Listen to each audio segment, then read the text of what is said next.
Hi, everyone. Once more, we're doing another interview. I'm pleased to be joined today by Tony Fleecs and Trish Forstner, who created, as well as Stray Dogs. We're going to be talking about Feral, and I'm really excited to be chatting with them. You can tell I'm tumbling all over everything. So let me just pull them in, and here they are. Hi. Thanks so much for taking some time to come and chat about this with me.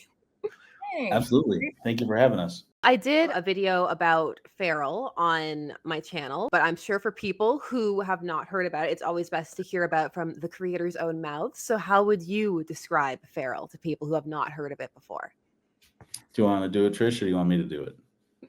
My short thing is it's like a 28 days later zombie apocalypse story meets the Aristocats or meets like Homeward Bound, something like that. It's tragically sad and graphically horrific. Yeah, it's a group of indoor cats that get lost in the woods during a huge rabies outbreak. And so they're sort of like unprepared for the great outdoors under normal circumstances. But now on top of that, everybody out in the rest of the world wants to, attack them and kill them. And so they're just trying to get to safety. It's a zombie story with cats. So from what I recall, you two worked together on My Little Pony. And then how did you decide to take working with like these cute characters and then put them in these perilous situations? It was Trish had drawn this drawing of a dog. Like we had met through My Little Pony, and she had done this sketchbook that had a lot of like pony art and like really cute stuff, Care Bears and all the type of stuff that she was sort of known for drawing before this. I've always been known for drawing cute things. I'll take it. But I drew a picture of a dog in the style of like Don Bluth's All Dogs Go to Heaven. It was a memorial for a dog of mine that had passed away. And he saw it in my sketchbook and decided to pitch me Stray Dogs, the first issue. I was kind of really like hooked in. I was like locked in immediately. I was already trying to like submit work to like IDW and stuff to get picked up for some covers and stuff. So I was already trying to hustle, and this was just like, here, can you hustle? Can you do the thing? And yeah, she did. She did 5 issues of Stray Dogs in a row. Those were you did Pony comics at the same time as that. So like your first comic, I always tell people Trisha's first comic was Stray Dogs #1. Her first comic sold, over 100,000 copies. So she's sort of got the weirdest, most prestigious intro into comics of anyone that I know. I hate to tell people what my first comic was, based on that. But yeah, I had this idea for a book, and Trish drew a dog that I was like, that's exactly how I want it to look. Do you find that the fact that the characters do have this animation like that, or rather illustration that's tied to so many classical animations that people might be familiar with, that it makes it more difficult to place them in these perilous situations? No, it makes it more fun actually. To me.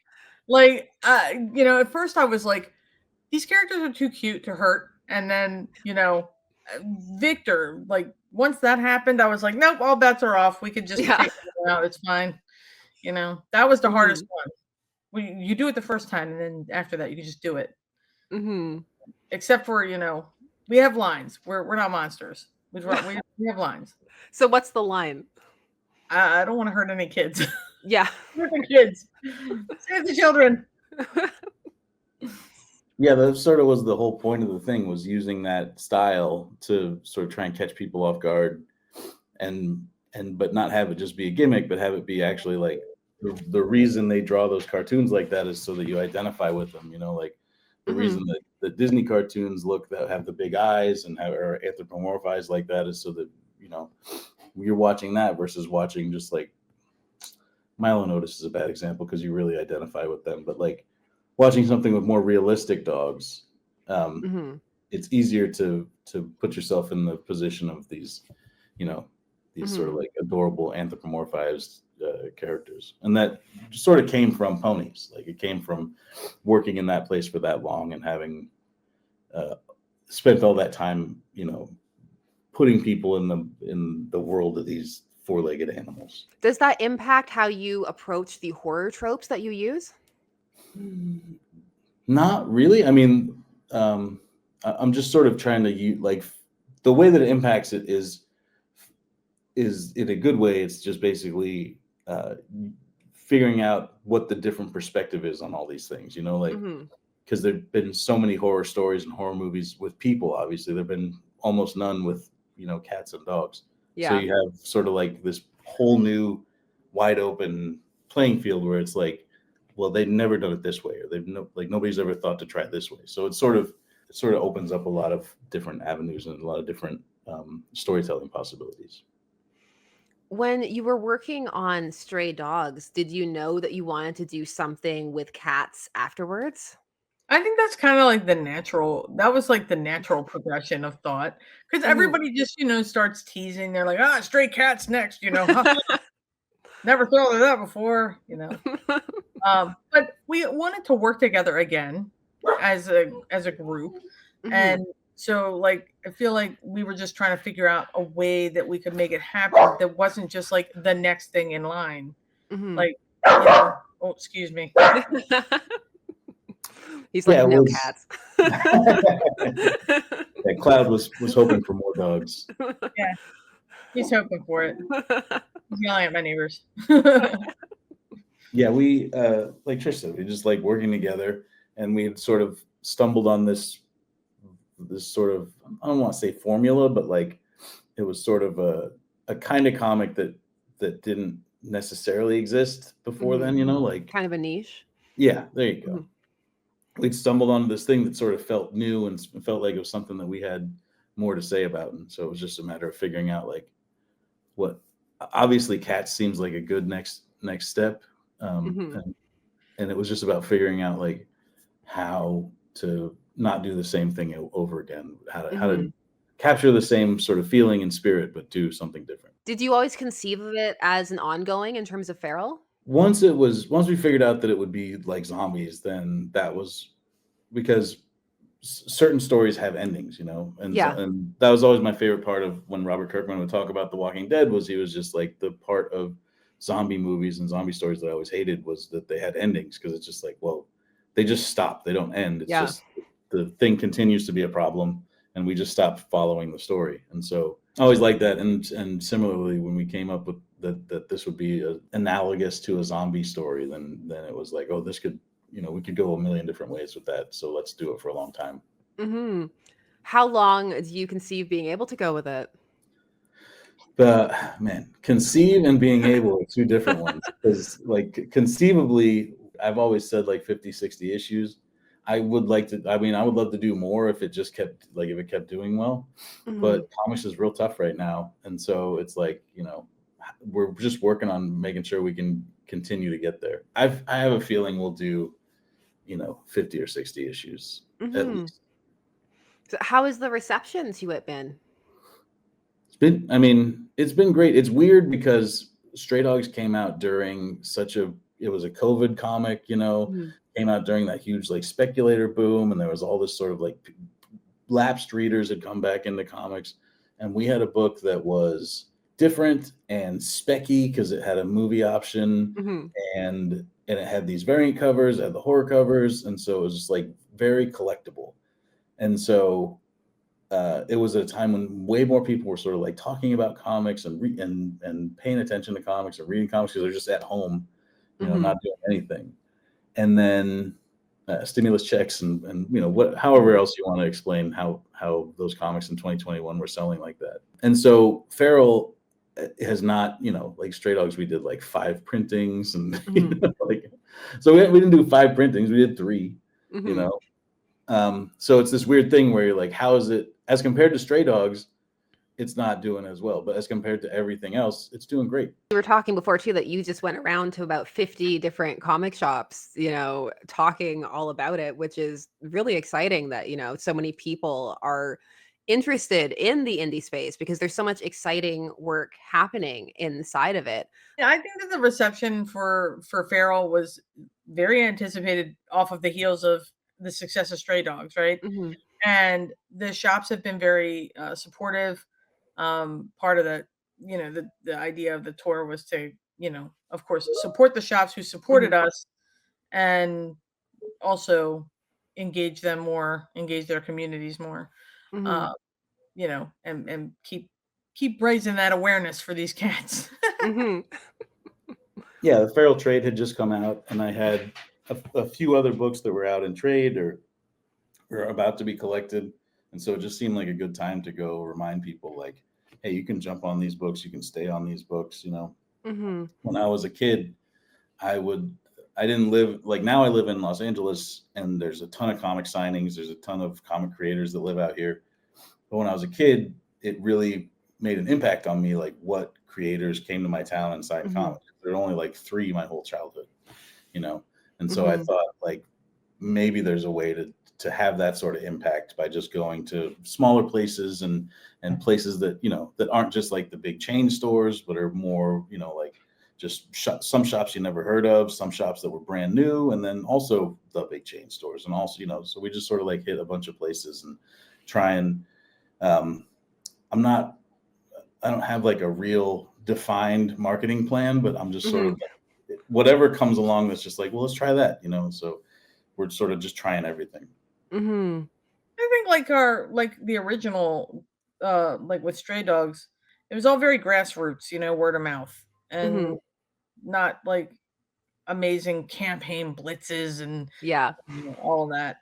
Right now, I mean, we're using all of the tricks that we learned through Stray Dogs to get the Mhm. word out there more and more, um, and just, you know, keep the support for this book because it's Mhm. really fun. It's a really fun book. It's really fun to do. Mhm. A lot of cool things coming down the pike for it. So, Mhm. What's your favorite part of working on it? uh, all the crazy expressions I get to draw, all the crazy situations that I get to draw. These poor Mhm. cats, they get thrown around so much. Yeah, Trish is drawing a lot of tumbling right now. There's a lot of cats tumbling. I Mhm. think I like doing we have a real interesting process for how this book gets made. And so it's like I'll write it, and then I'll do thumbnails, and then Tone Rodriguez, because we have an artist who does backgrounds and Mhm. Trish is an artist who does all character work. Mhm. Um, we sort of use the thumbnails as like the map to make sure everything's on the same, you know, so it all lines up right. Yeah. And I kind of like doing those thumbnails, but I also kind of, it's like the part that's the most gratifying when it works. And it's also the Mhm. part that's like the hardest to do because it takes like real concentration. Yeah. And if you're scattered doing a bunch of different comics or, you know, driving around the country or whatever, it's always like the part where it's just like, all right, I really need to think only about this for a minute. I can't have TV or, you know, podcast or news or whatever on. I can just only sort of like zero in and get, but then that's the part that's also like feels like the purest comics, where it's just like, all right, we're figuring out panel to panel how this works, how the page fits, and how it. That's my favorite part, I think. And you were talking earlier about how much fun it is working together, and that's part of why you started with this new project. So what is it that you like about collaborating? I just like the back and forth of it. Like I said, me and Tim Seeley have a very collaborative relationship when we do Local Man, or there's this new thing we're working on. Like I just sent him stuff last night, and then he sends me Mhm. back a thing today. With Trish and with Tone and Brad on this book, we all share a Dropbox basically, Mhm. and so it's like whenever somebody's done their part, it just sort of like pops up on the page a lot of the Mhm. times, and so it's really fun to see it sort of like take shape, almost like you're watching like a process slow mo or something. Like a process time lapse. Yeah, there it is, like a time lapse. Like it's just like here it is, it's in rough pencils, and then here it is, and it's got ink backgrounds. Now it's got Mhm. characters. Now it's in color. Now it's got lit. Like just because it all sort of like stays on that same Dropbox, you can just sort of keep going back and looking at it, and it just sort of like keeps refreshing. A lot of the times, because I letter it too, I sort of do like the first part and the last part. Mhm. So, but I love seeing the little middle parts come in. You know, the backgrounds come in, and the cats come in, and then Trish will do something. Like she'll have one of the characters do something I didn't expect, and then it's like, oh, that's so much fun. So, yeah. Mhm. So, Trish, Tony was talking about the part that he finds the most, I guess, tedious and difficult with the thumbnails, but it's also rewarding. So, what's that part for you? I don't have that. You don't I have that? mean, I don't have that. Tony knows I have that, but I don't have that as far as this interview goes. No, I'm kidding. Mhm. I don't. You know, right now we're kind of crunched, but you know, for deadline, but that's not, it's to be expected with a book that comes out every month, right? Mm-hmm. It's just, you know, inopportune times, you know, when you have things happening externally, Mm-hmm. that can get a little frustrating, but that's part of the life. That's the Mm-hmm. hustle, you know, we Mm-hmm. get it done. And I think that we've turned out, I know one of my friends said the last issue was like like the best one they've read. It's their favorite Mm-hmm. one so far. And I know we did that one 90% on the road, you know. Um, Mm-hmm. so it's really kind of rewarding to get that feedback from folks that they like Mm-hmm. the work that we've done, even though I kind of feel like it, you know, I had to sprint through it, you know. Yeah, Mm-hmm.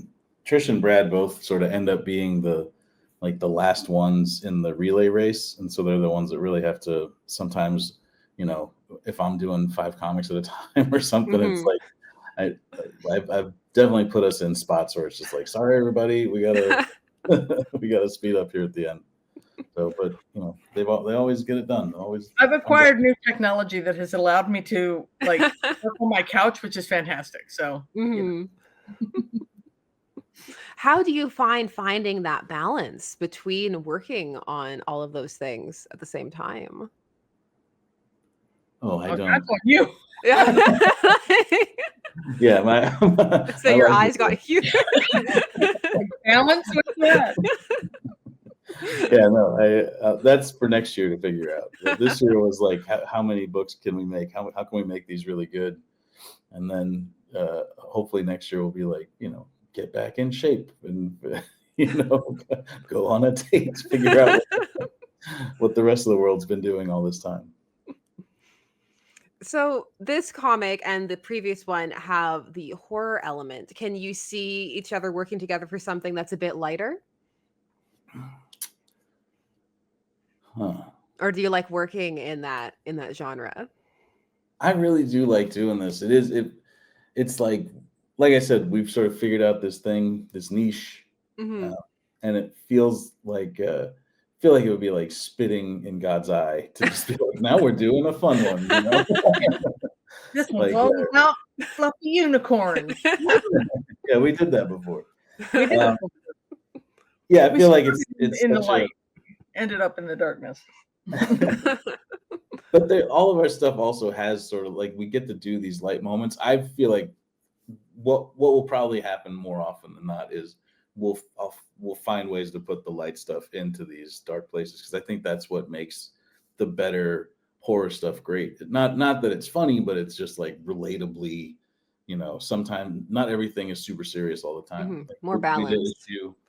we did an issue that was a lot of kittens, you know, playing around a couple Mhm. of issues ago, and that, you know, felt like a nice break from like constantly, you know, heartbreaking tragedy. Constant just running. Oh God, they're coming to get us again. You Trish know, has to figure out a bunch of different ways to draw cats running.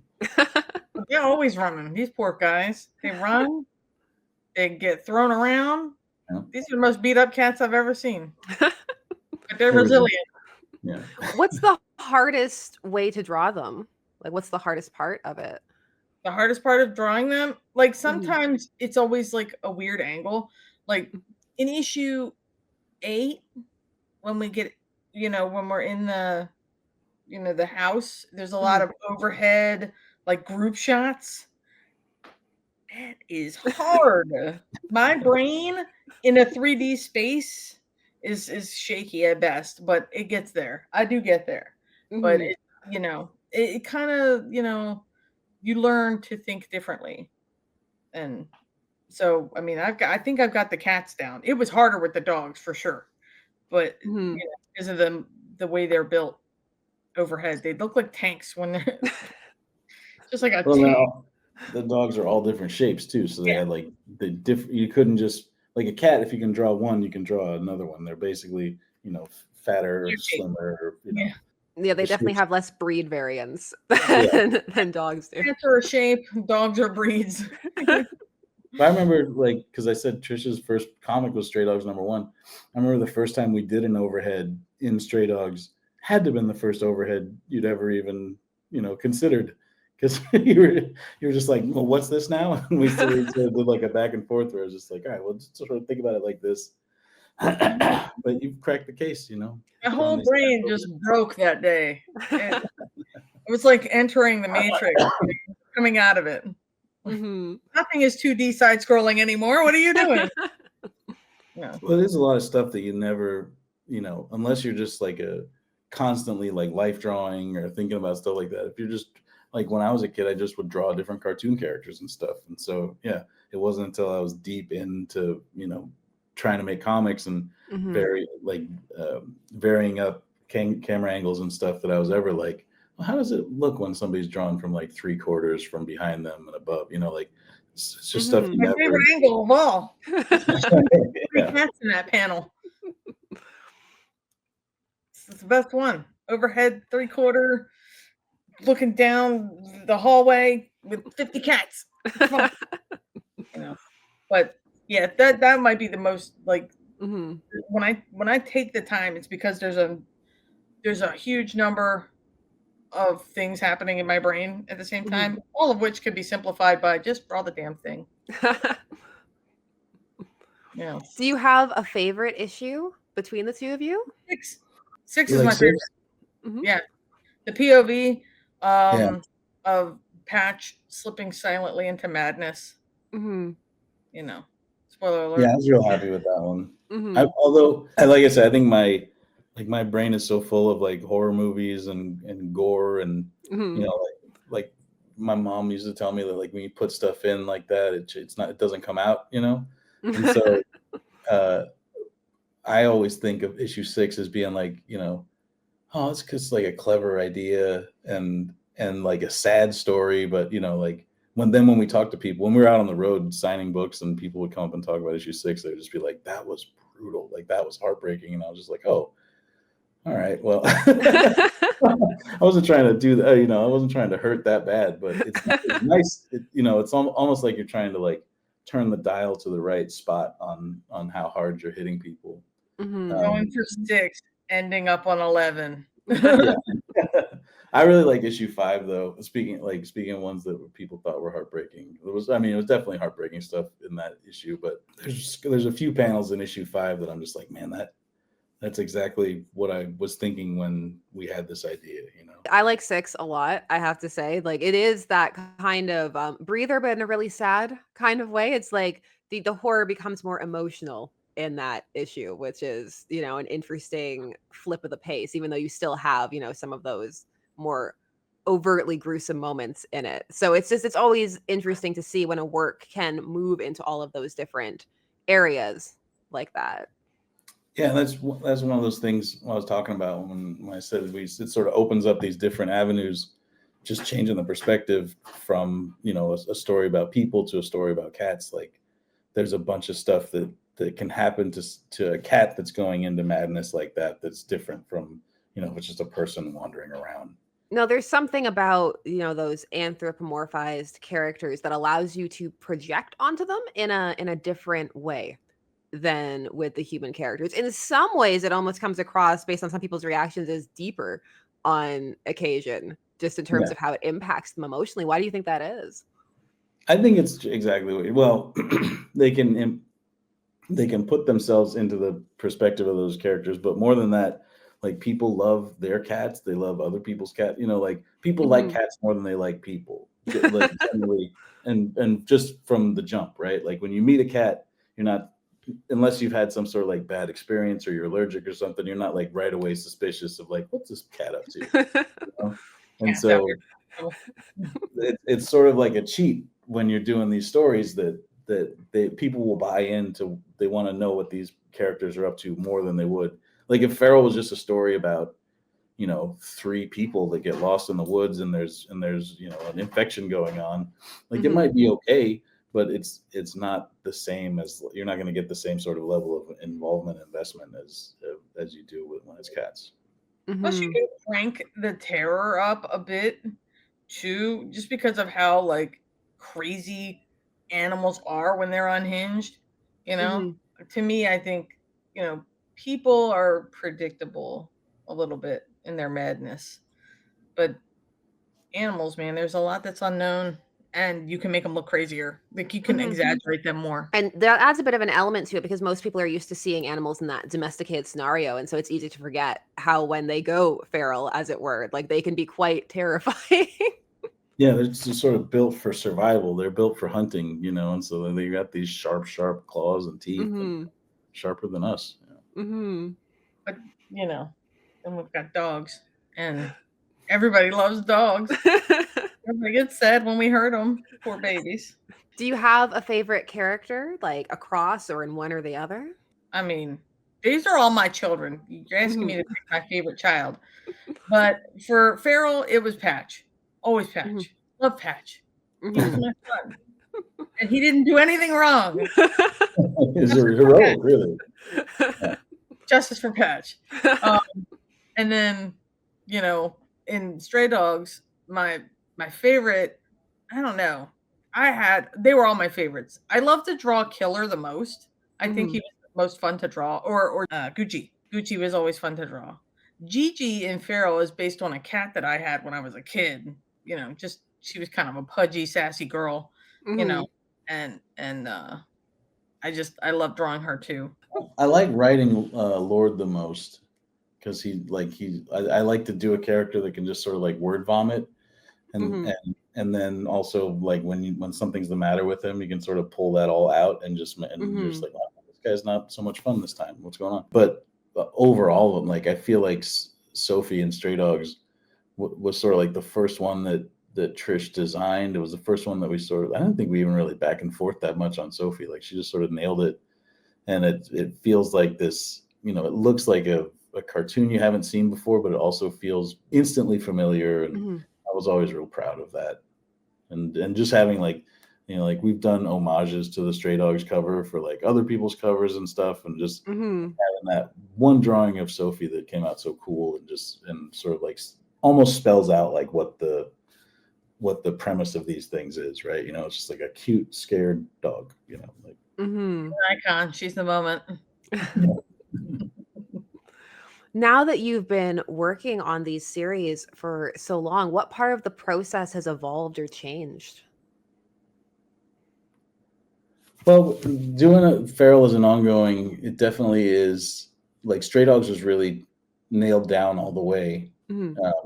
when we started working on it. Like the outline was complete, and Mhm. and there was a little bit of change that happened, but basically the thing that I wrote down before we even started drawing ended up being the thing that came out. With a few changes in the middle. But Feral is way more improvisational. Like we know what happens at the end. We know like these sort of like spots that we're hitting, and we sort of like, or at least I know like what all the characters' arcs are looking like. But there's a lot of room for just like, oh, what if we did something like this, or what if we Mhm. took this and stretched it out and made it bigger, and that's really been fun to sort of have those because it's set up as an ongoing thing to have the possibility to do stuff like that is really fun. Like issue 6 was Mhm. not in the original plan. We were just going to jump right into the cat lady thing that we're doing Mhm. right now, and then TikTok is a beautiful thing. I saw yeah, those cats with the GoPros around their necks. yeah, yeah, So yeah. When we started, Trish sent me TikToks of cats running around with cameras on them, and I was yeah, just like, that you should see be a what whole the cat sees, and you just kind Mhm. of, cats chasing a squirrel up a tree, or Yeah. cats fighting with another cat, or whatever the cat is doing. Um, Mhm. there's one on TikTok right now. He's a menace. He goes around all kinds of fights. Do you often find inspiration, like, in the animals and stuff and the, I guess, owner behaviors you see around you? Because putting a GoPro on a cat is not something I would have thought of. I didn't think there was a whole niche of like viewing options, but it's found its place in my For You page for sure. Um, I don't know that we often do that. I think our Mhm. inspiration comes more from, or at least mine does, from like film and, Mhm. stuff like that. But stuff that you see in the world, or like even news stories, I'll send him news stories all the time. Like, look, they found a rabid whatever in my, up in the neighborhood. Mm-hmm. That's how they're dealing with it. Yeah, feral origins. We found this. Yeah, a lot of that stuff ends up in notebooks, and then it sort of works its way into the story, but not necessarily from like the GoPro thing was a very specific case of like, oh man, yeah, that's something, but there haven't been too many other ones like that. It is a lot of like how, I think about my favorite, sort of like zombie stories or horror stories, and I just sort of like puzzle on like what's scarier about that if it's cats, or what's, what's different about that, or what a lot of times it's how does it make our characters more vulnerable, but then there's other times where it's like, well, in what ways would cats have an advantage over people, or what ways would you be able to flip it where it's like, if this is a situation that happens in a horror movie to a person and you're just like, oh, that's it for them, the cat could just like, like they're speedy and they're so a lot of it just comes from that, from thinking of like what's the way to twist this, what's the way to make this something that people haven't seen before. What's the most fun flip you've been able to do with that? We do a lot of like that cats don't have people logic necessarily. They're not like we don't, the way I always explain it, the way these animals are written in these books is that they're not the kind that like put on a vest and go to a job.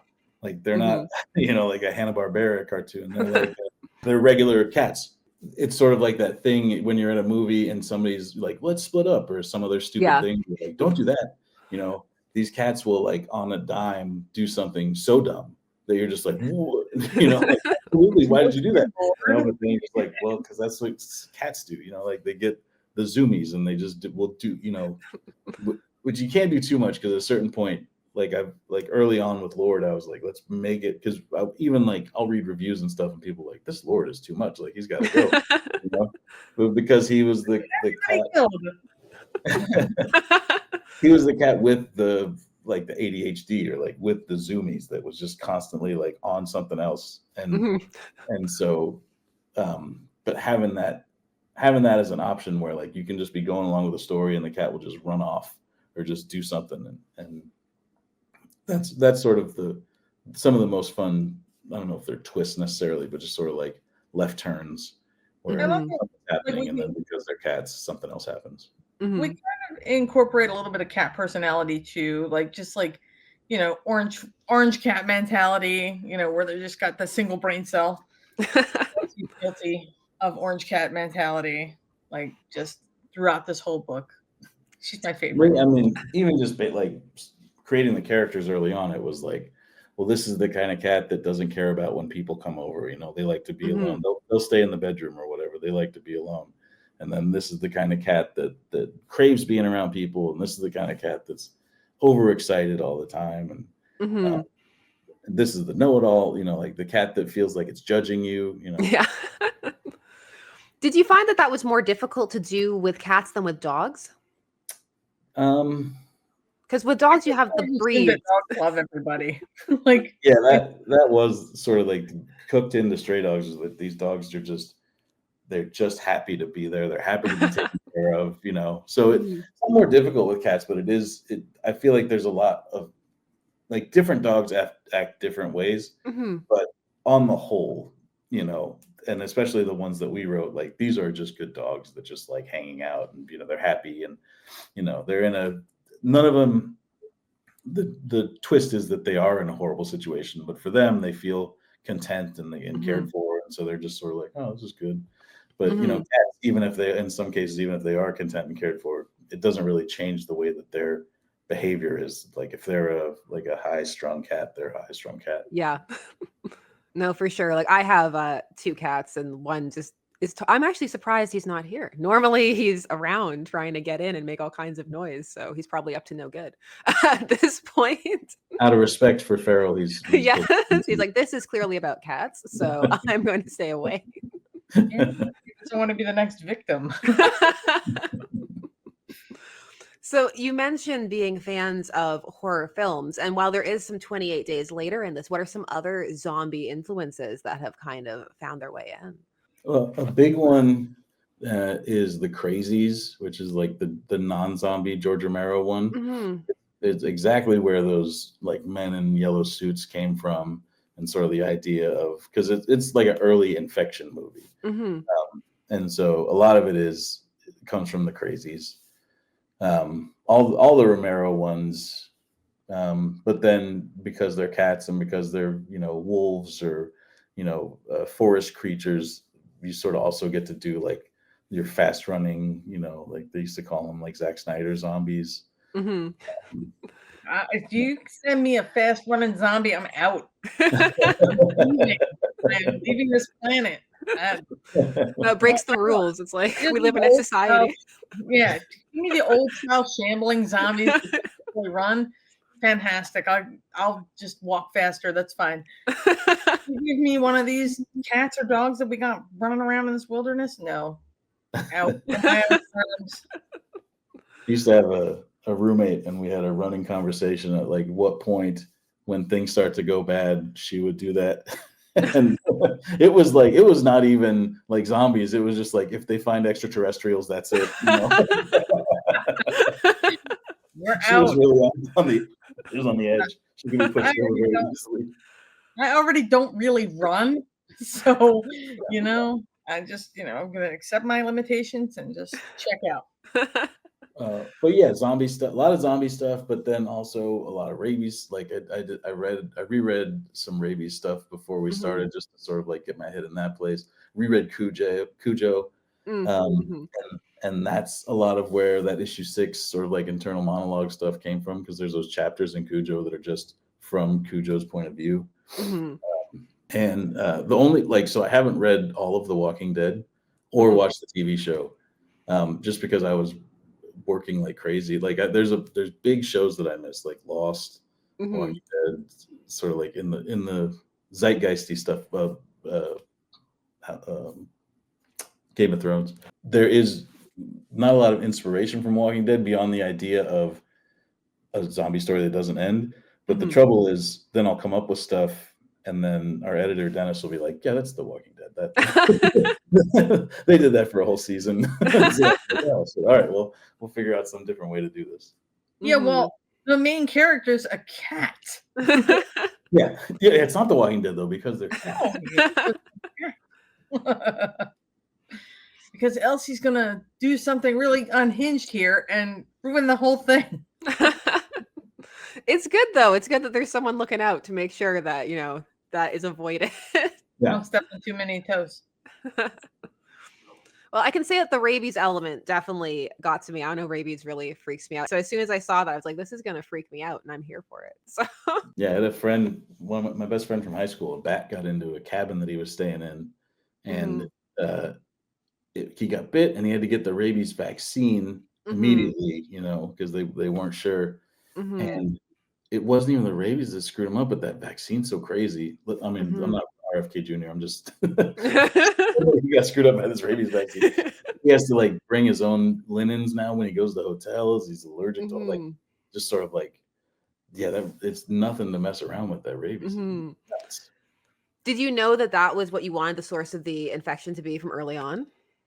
Yeah, that was like when sitting around trying to figure out like how to do a thing that's not stray dogs. That was sort of where it all came from. We didn't think zombies first. We thought rabies first. And then like, what would be a global, or what would be a big threat to animals out in the world rather than, just animals that were locked inside of a house, And yeah, rabies kind of up there, other than like man-made stuff, or parvo or something like some horrible animal disease. Oh gosh, that's awful. Parvo stories end up so sad all the time. Yeah, not a lot of great ones. No, you need that element of hope. That's the thing. There's always that element of at least hope in the zombies. Are like, maybe they'll cure it. And it's like, even though everything's all messed up, it's like, yeah, but they cured it. So. That has been interesting too, because we like when we coming up with this concept and planning it out. Yeah, outlining it. People like when we talk to them now are just like, well, they could find a cure, and I'm always just like, to rabies? Like, who, the cats? That's the twist. Yeah. I'm science kit. Lord accidentally kicks over a test tube. Saves the day. Cure for rabies, instant. Just, ex machina into it. Yeah. That's our Poochie ending if we have to do this thing for low sales. Like, oh, if they give you the like wrap it up, Yeah. It's gone on for long enough. I have to go see my people. It's just Patch, and in the end, he's got like glasses on now, and he's got like a little doctor's coat, and he's